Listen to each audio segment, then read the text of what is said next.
चलो ये प्रोग्राम है weekly temperature of 3 different cities. जैसे यहाँ पे दिखाता हूँ तुमको, ये रैंडमली ले लेंगे। हमारा आउटपुट ऐसा होना चाहिए city 1, city 2, city 3, Monday, Tuesday, Wednesday, Thursday. यहाँ आपने करके देख लिया डे 1, डे 2। अब आपको ये नहीं आ रहा है कि यहाँ मंडे 1, 2, 3 कैसे, मंडे ट्यूसडे कैसे प्रिंट कराया जाए। ठीक है, यहाँ सिटी 1, 2, 3 ये आपने कर लिया। ठीक है, ये भी हम कर सकते थे, राइट। करेंगे, ये देखेंगे ऑटोमेटिक हम नाम भी दे सकते हैं, राइट। तो क्या करते हैं, चलो एरे 2D एरे सीखे तो उस हिसाब से करते हैं। चलो stdio.h सेव कर देता हूँ, सिटी टेम्प डॉट सी करके पहले ही, राइट। हम यहाँ पे क्या करेंगे, एरे डिक्लेयर कर देता हूँ डेज करके। कैरेक्टर डेटा टाइप में डेज होते हैं हमारे 7। ठीक है, हर डे में मैं 5 दे के इनिशलाइज कर देता हूँ, राइट। क्या करेंगे, डबल कोट्स में Monday comma Tuesday, Wednesday, Thursday, Friday, Saturday and Sunday. ये क्या हो गया, ये डेज का एक तरह से स्ट्रिंग का एरे हो गया। ठीक है ना। अब यहाँ हम चाहे सिटीज़ का भी चाहो तो सिटीज़ का बना सकते हो।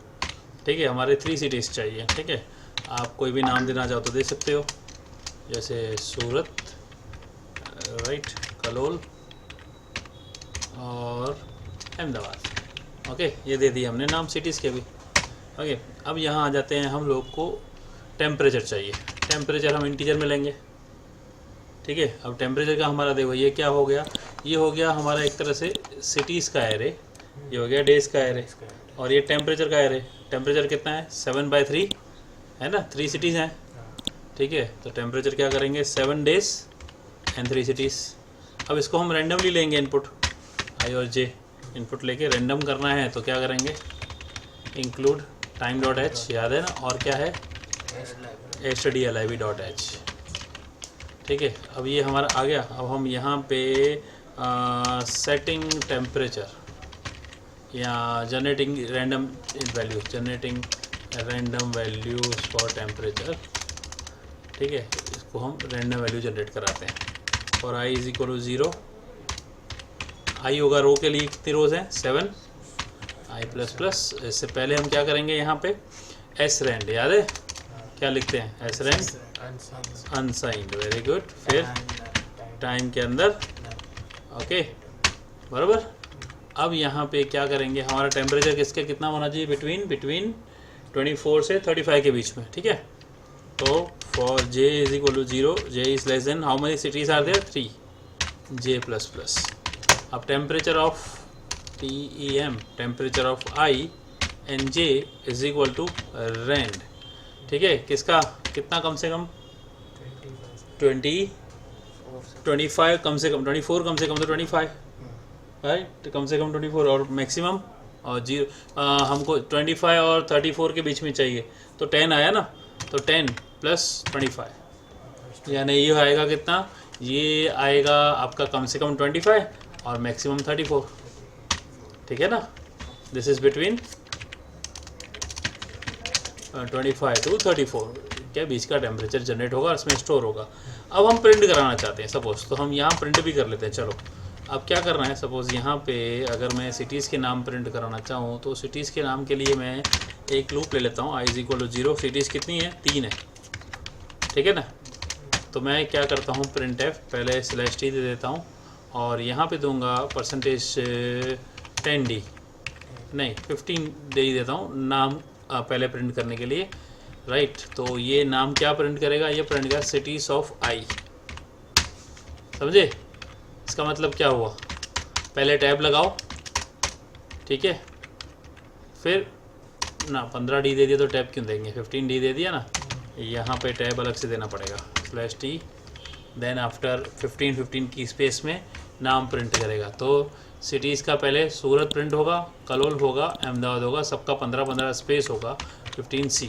ठीक है, 15c भी नहीं, 15s, सॉरी स्ट्रिंग है ना, s। ठीक है, उसके बाद लाइन ब्रेक कर देते हैं हम, यहाँ पे लाइन ब्रेक आ जाएगा /n। अब उसके बाद में लेफ़्ट में क्या प्रिंट होना चाहिए, Monday, print f %s /t, that should be days of i, right. इसका टैब लगेगा और फिर ये जो चीज़ है टेम्परेचर, ठीक है, जनरेट हुआ, इसको हम करेंगे प्रिंट है %15d, ठीक है। 15d में क्या करेंगे, टेम्परेचर ऑफ ij, हमने ऊपर 15 लिया ना, इसलिए यहाँ भी 15 लिया मैंने। अब यहाँ पे करेंगे /n, मेरे ख्याल से हो गया। लेट अस चेक, इसको रन करके देखते हैं। टेम्परेचर भी जनरेट हो जाएगा रैंडमली और सिटीज़ भी प्रिंट होंगे। क्या आया, स्पेलिंग मिस्टेक है, हाँ स्पेलिंग मिस्टेक है, इंक्लूड की। हाँ अब क्या आया, सेमी कॉलन नहीं लगाया, यहाँ पे चेक करते हैं अब क्या आया। अब सब कुछ ओके है तो आउटपुट आना चाहिए। लेट अस सी, इतना प्रोसेस क्यों ले रहा है पता नहीं क्यों, चेक करते हैं। आउटपुट आ जाना चाहिए। ओह कम, वाइट इज़ फ्लाइंग, सो 0 से 3, ये हो गया 0 से 7, जे, अच्छा यहाँ जे आएगा, आई लिखा है ना, इट शुड बी जे, ठीक है, यहाँ आई जे।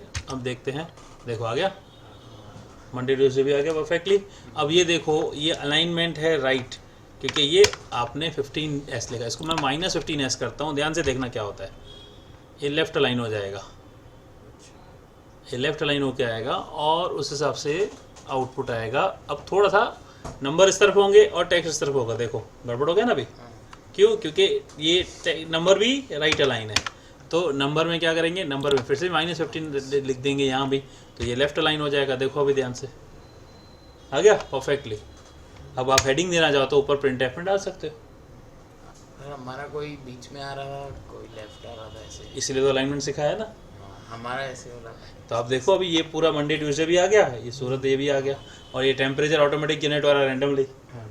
बोलो क्या था इसमें, लॉजिक वही है जो सिखाया है, ठीक है। चलो इसको शेयर कर देता हूँ मैं। स्विच केस से लंबा हो जाता ना, अगर i 0 है तो मंडे प्रिंट करो, 1 है तो वो प्रिंट करो, तो इसकी जगह पे हमने क्या कर दिया, एक लूप बना दिया ना। स्विच केस करते तो i का यहाँ में बढ़ता ना, कोई अगर i 0 है तो मंडे प्रिंट करना, 1 है तो ट्यूसडे करना, 2 है तो इसकी जगह 0 1 2, ये पता ही है ना मुझे, ये 0 1 2, तो सीधा i को, उसी को i का ले लिया ना मैंने कि डे ऑफ i प्रिंट करो, तो स्विच केस की जरूरत कहाँ आ गई, राइट, क्लियर। चलो